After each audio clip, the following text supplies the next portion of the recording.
Hey there! Ready to get started with Oboda? Here's how to create a new product. On the menu, click the Products page under the Inventory section. Then click the Create button to start creating a product. Ang only required field ay ang product name, but we encourage you to also fill out the necessary other product details.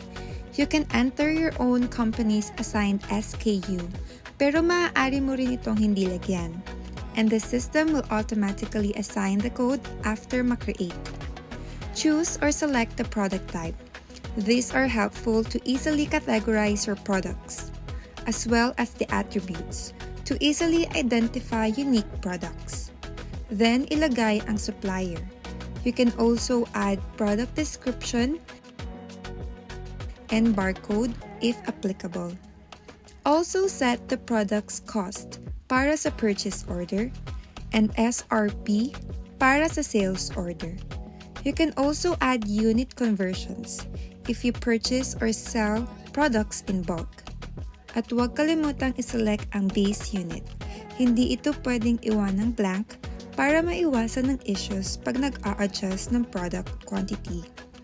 Take note na ang cost and SRP ay hindi nagbabago kahit palitan mo ang unit options when you create an order. You can also add the product to your favorite lists and turn on low stock alert at ilagay ang minimum quantity. Makaka-receive ka ng email notification if na-hit ang minimum low stock quantity. If you're done, click the Save Changes to finally create the product. Once you create the product, there are additional things you can do. First, upload the product's image para mas madali mong ma-identify ang product. Second, if you encounter a defective product mula sa iyong supplier, you can report it as damaged. Scroll down sa product details, click the report button, at i-fill out ang form. Input kung ilan ang damaged quantity. Select the unit conversion. Select the location ng damaged product at ilagay kung anong type ng damaged at description. Then click Report to create. The system will create a separate product profile para sa damaged product na ito.